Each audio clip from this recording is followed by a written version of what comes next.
So, Your Excellency, thank you for accepting this interview in your busy schedule.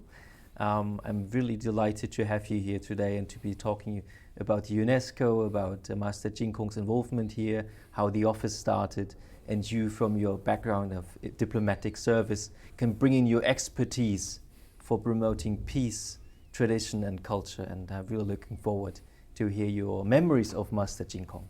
So, speaking of memories, let's start with that. What were your first impressions of Master Jin Kong? First of all, thank you very much that you invited me for this interview, because these are memories that, for those like myself, that we are going through that, it is natural.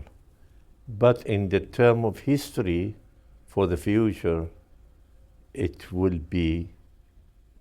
has some meaning for those who passed this era. Right.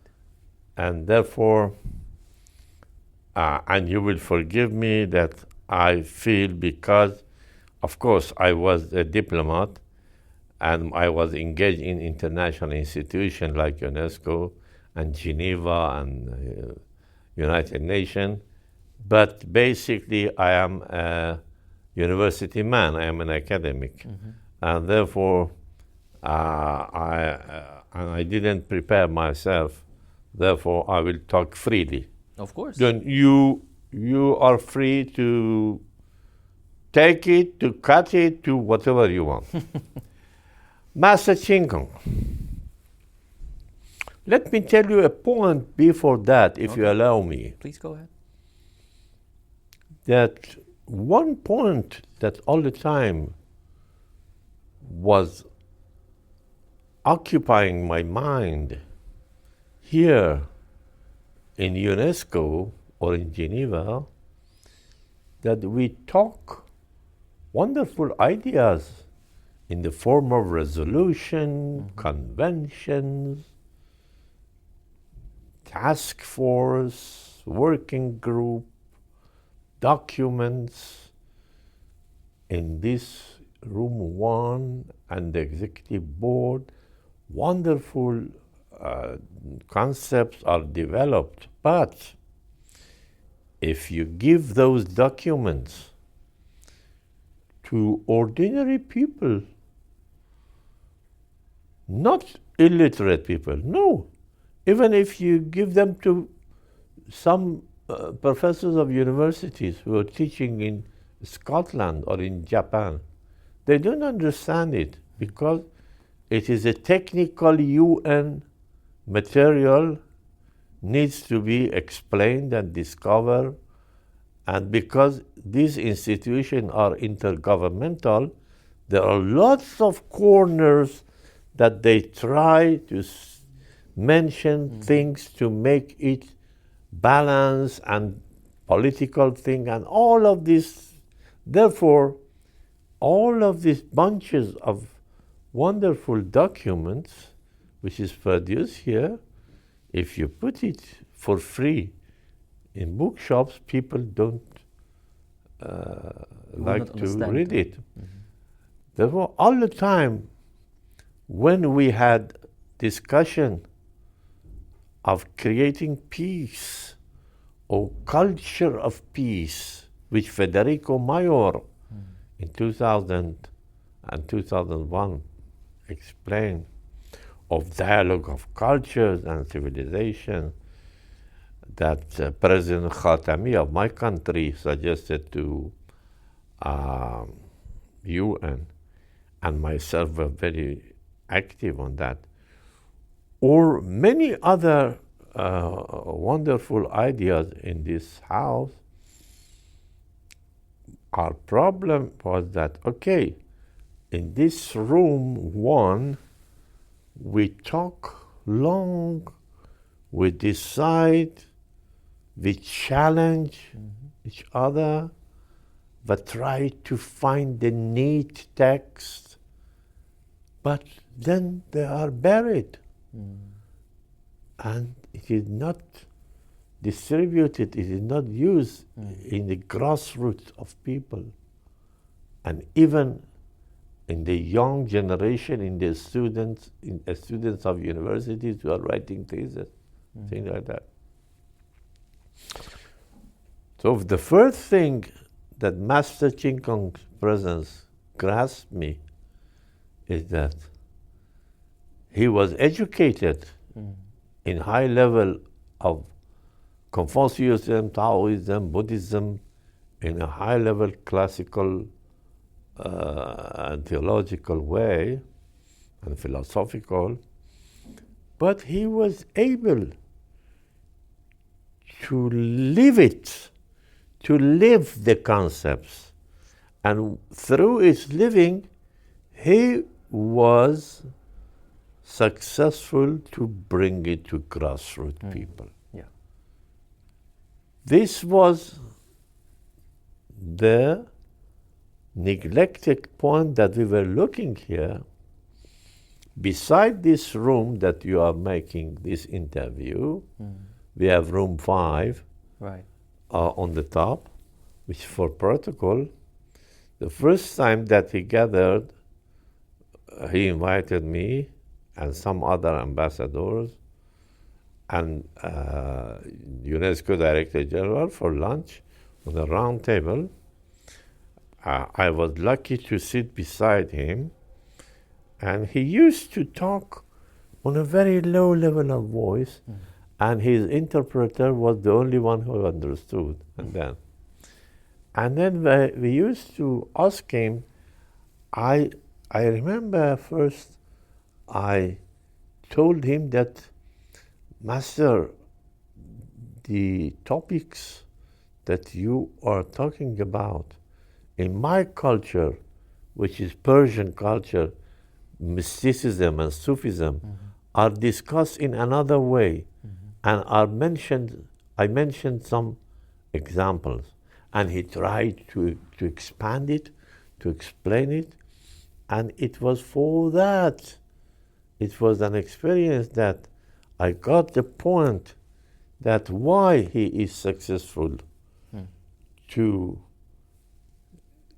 reach the gap of the grassroots people, ordinary people, with these ideas, intellectual ideas.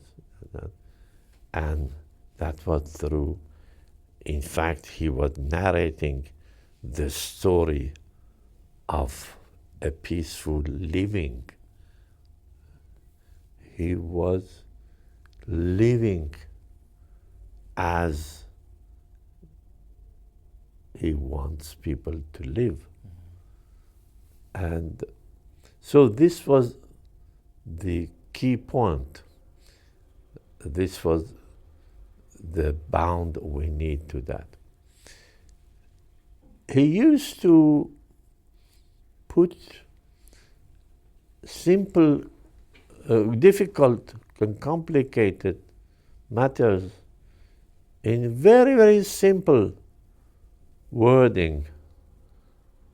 And it was the time that happened to me that I asked him a question, and my question took 5 minutes, and just his answer was 1.5 minute summarized. And the miracle was that probably my question was not good for grassroots people to understand, but his answer was. Do you remember what you asked him that day? Oh, many things. Not exactly, but I asked him about, for example, the stories in Masnavi of Rumi, a masterpiece of mysticism and Sufism in my country, and the roots of that, which is in Buddhism. And one topic that we discussed a lot through different examples, in fact, was the central concept that truth is not manifest. And anybody who claims for truth does not know what is truth. And the only thing we can do, we should try to understand, to purify, not for the sake that we gain the truth, no, for the sake that we become less wrong. The history of science, when we see the progress of the history of science, of knowledge, the history of science is not made by the steps of correct ideas. It is made by the steps of wrong ideas.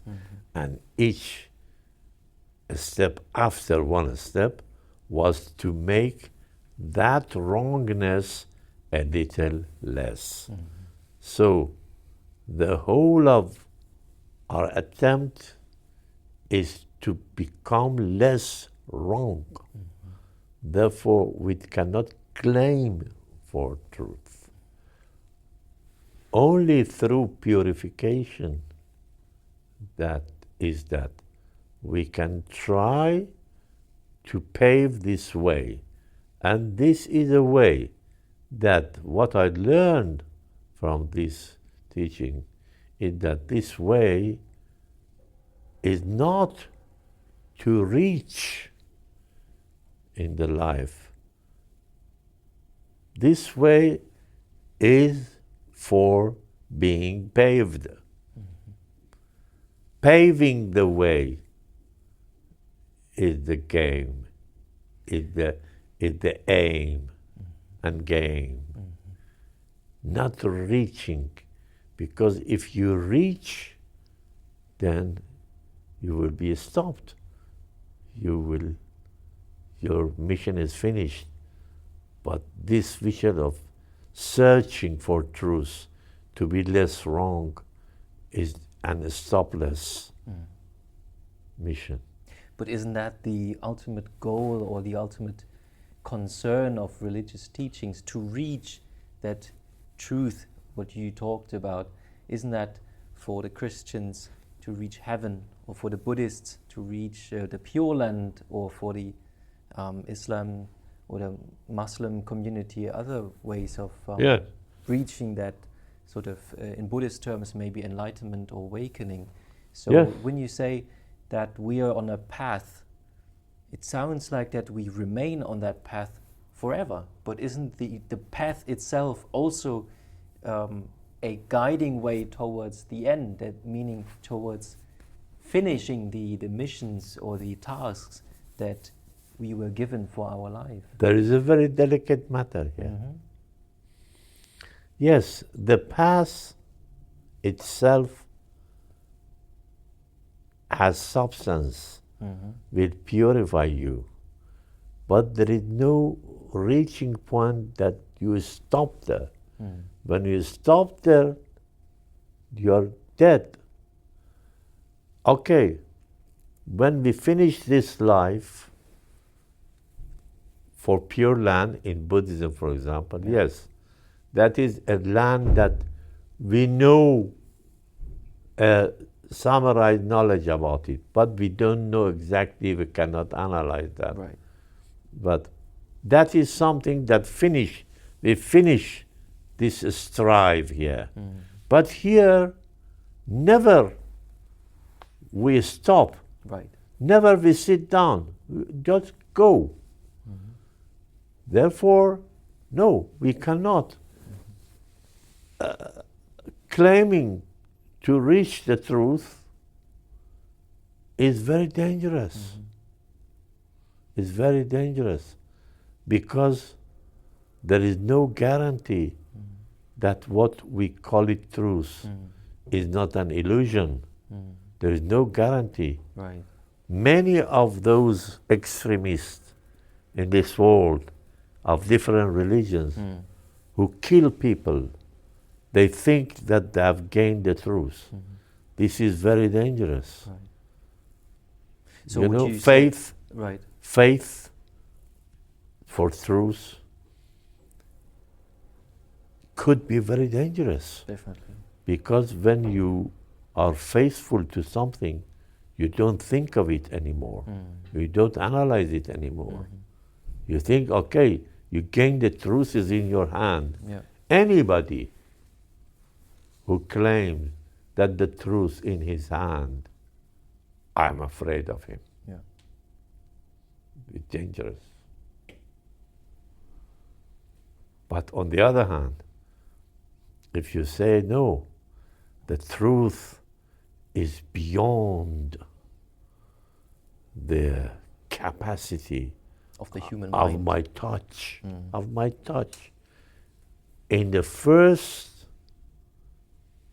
anniversary of Master in Tainan, I made a speech for the gathering. On that speech, I made this example, which relates to your discussion now, the point you made. This example in Masnavi of Rumi, said that there was a dark house. At the old time, people don't have television. They didn't have printed book that people in Africa knows about what is in Asia. People in Asia knows about what is in Europe. So there are many people in the world that they heard about an animal called elephant, but they didn't see it. There was no picture, no TV, no zoo and things like that. But they knew that there is something called elephant. Somebody from India brought an elephant to one country, they didn't see it, and announced that there is an exhibition here, and I have exhibition, and he sold some ticket, and people rushed to go and see what is an elephant. So in the house, but the house was dark, an elephant was there.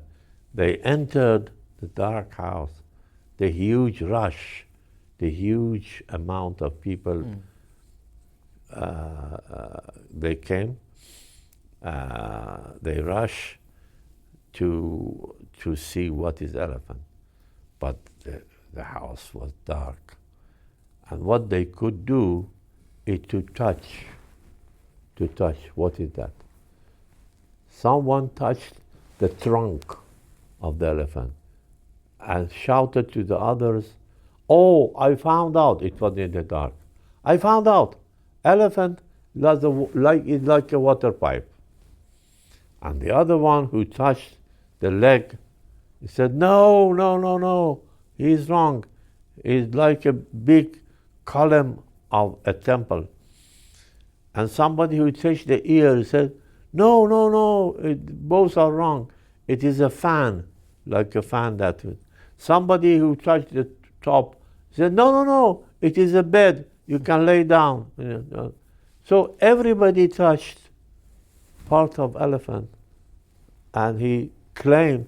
So a controversiality has become, and there was a fight that what is wrong, what is right, what is elephant, and then so everybody was wrong, and everybody was right. Yeah.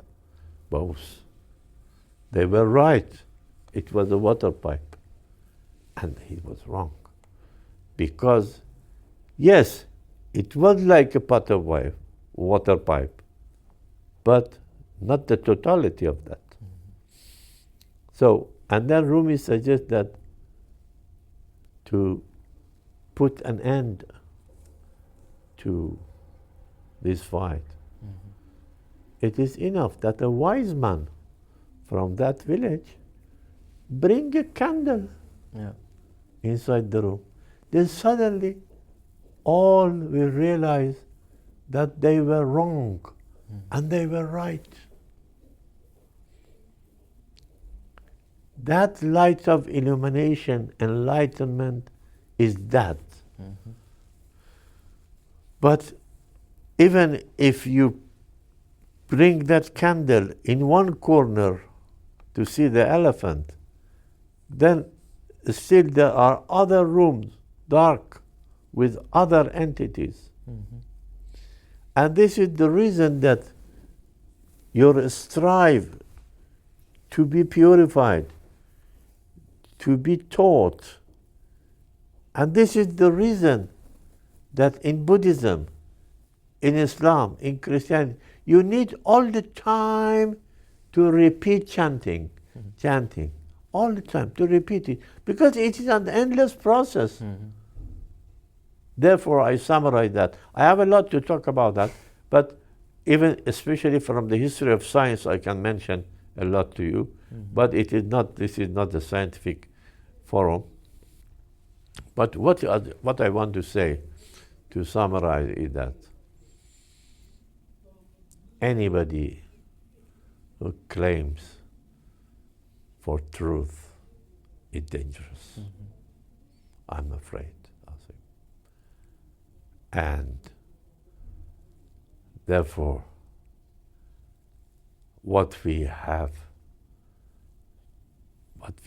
to do is searching for truth. And this is the Buddha core, one of the Buddha core of teaching. You know Buddhism. You studied that. I know a little. But what I understand from it is that he wants to say that life, pain and losing, nature of life. And I cannot show you anything to disappear those. No. I want to teach you how to come to terms with it, how to reconciliate with that, how to understand the nature and just go through it, and to lessen the pain of this. And this is the fact that let me put in another way. All of the spiritual doctrines of religion, I don't know if we call Buddhism religion or not, or Taoism, or Confucianism, or Islam. However, there are a spiritual doctrine. Christianity, Islam, Buddhism, and Taoism, Confucianism, other philosophy. We can have two kinds of orientation to all that. One is that to see that my religion, my God, or whatever you want to call my source of illumination,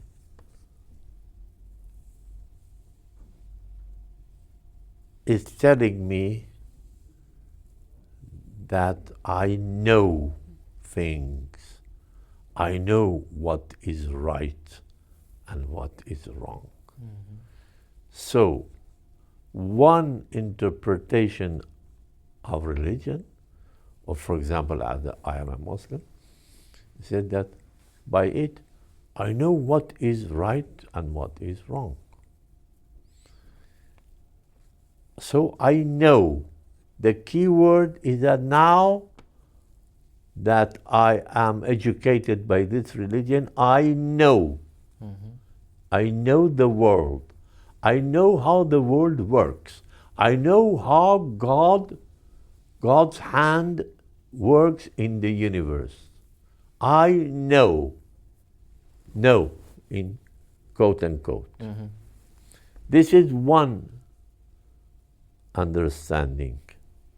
Another understanding is that the more you know about a spiritual doctrine, the more you say, I don't know. The more you study, you come that you don't know, then you cannot condemn Because you don't know. What do you think knowing means? To know something? To know something in this field, I mean that when I know something, mean that, oh, it is in my hand and it is surrounded by my knowledge. Mm-hmm.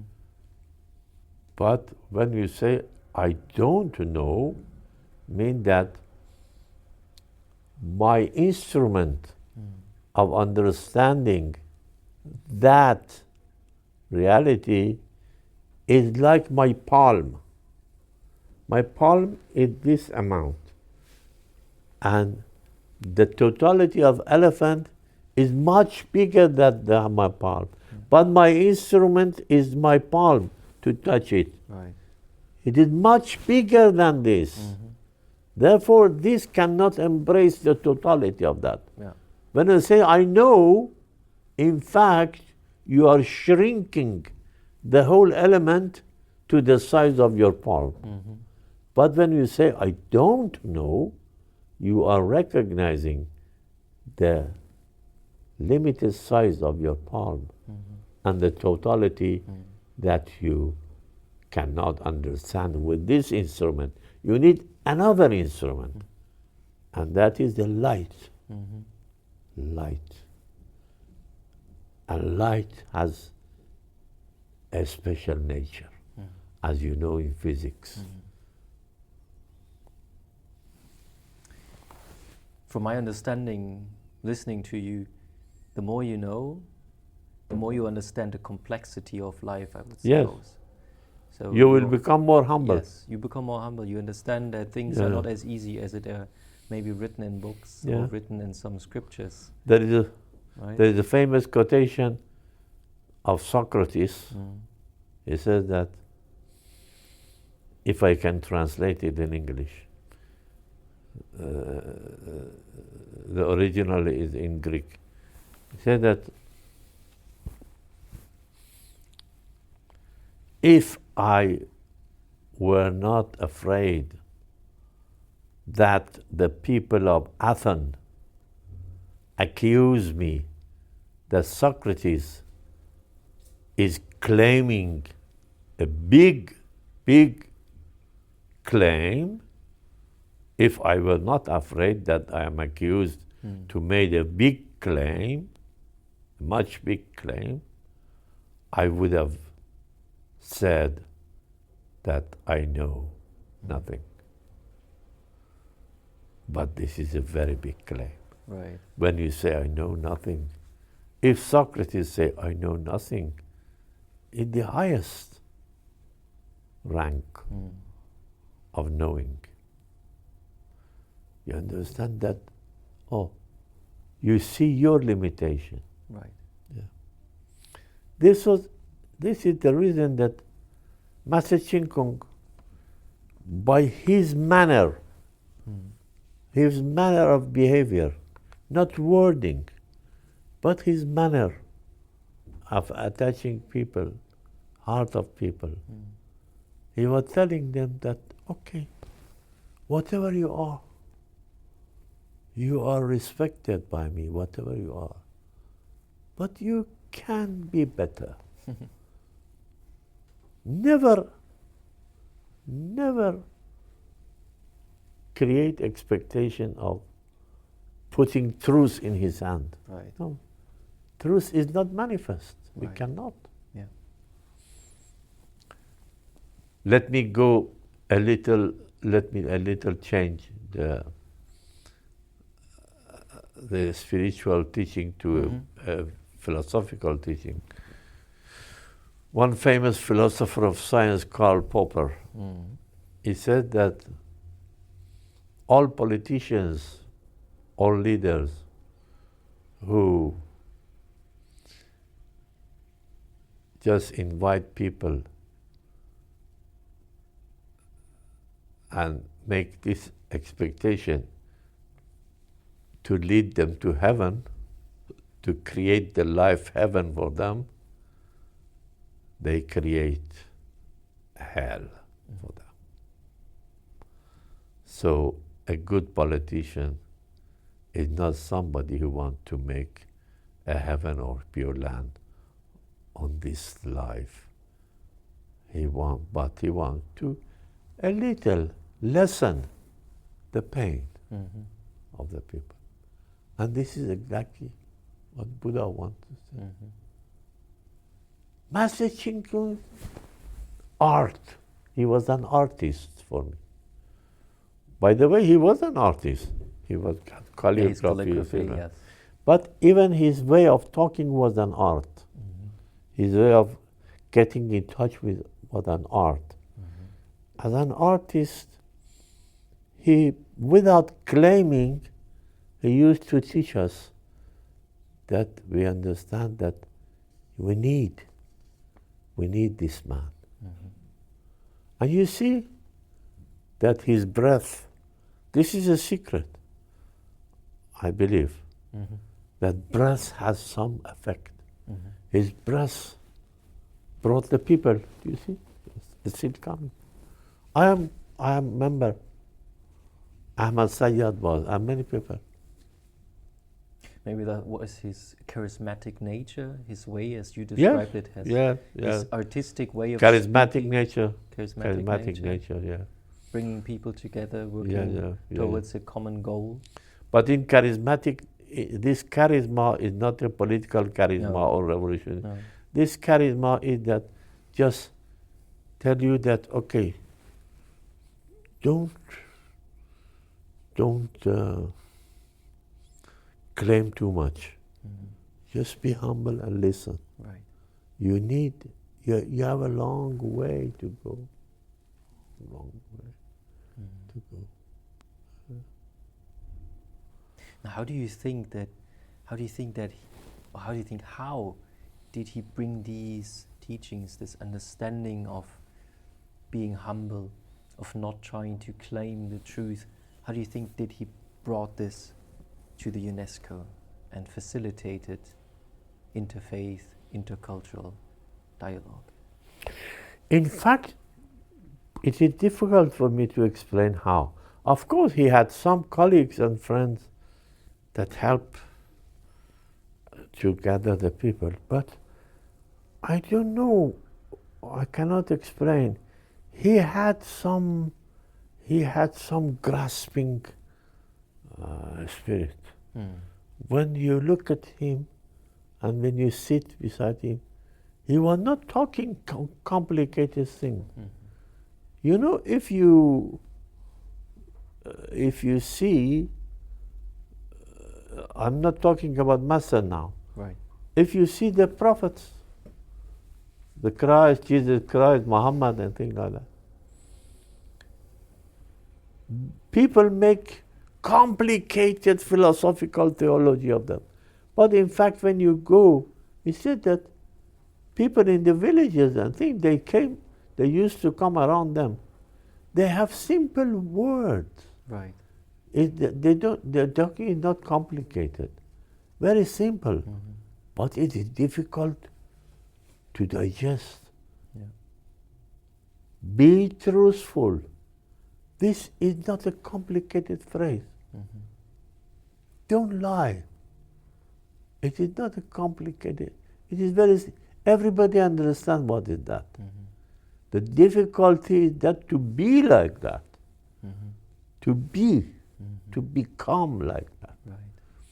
So, in fact, if I want to say that the manner that Master Ching Kung presence put effect on people, what that kind of presence, what can I say? That kind of presence, by the word of presence, let me tell you what I mean. There are some people who have some presence, mean that if they are not among the circle, something is missing. There are people, no, either leave the gathering, nothing changes. is left. Yeah. There's some presence, some warm, some heating about him, you know, some energy. And he had some presence that through his presence he was able to inspire without word. That how this simple teaching, how you can become, becoming, not being. Right. The problem of this our intergovernmental institution here is that any government institution in UNESCO and somewhere just come and explain and claim about what they are in their status of being. An ambassador come to represent a government saying that we are like that, a status of being. While in the doctrine of UNESCO, we are talking about the status of becoming, not being. It is a dynamic notion, not an static one. Yeah. I think that point that ties back to the beginning of the interview when we started to talk about UN resolutions, manifestos and whatnot, that they are abstract and quite complicated language and concepts which translate quite difficult into everyday language, or translate difficult to, as you said it, ordinary people, making them understand what UNESCO is actually doing. So the state of, as you mentioned, of becoming is more important as being, is something that I think we could all learn, maybe not only from Master Jinkong, but also from other religions that tell us or that teach us to become a certain person, to become a part of a community that strives for something greater than your own, let's say, wishes or your own desires. And I'd say if you could, in a sentence, for concluding this interview, summarize what you would say to the next generation who hear of Master Jinkong for the first time, what would you say to them? If what? For the next generation, if you would to say a sentence or a few sentences about Master Jinkong, what next generation should be looking for, what they should learn about Master Jinkong. What do you think is important about that? Perhaps I don't remember an exact sentence of him, but I can tell you the manner that Okay. it was. He was not trying to say to the people that they should change their spiritual doctrine. No, be whatever you are. Just be. But be yourself. Be yourself and become within the framework of what you are now. Becoming. We call it in Arabic sayrura. All the time you are becoming. There is a saying, but of one of the great Sufis, Junaid, in Persian classical Sufism.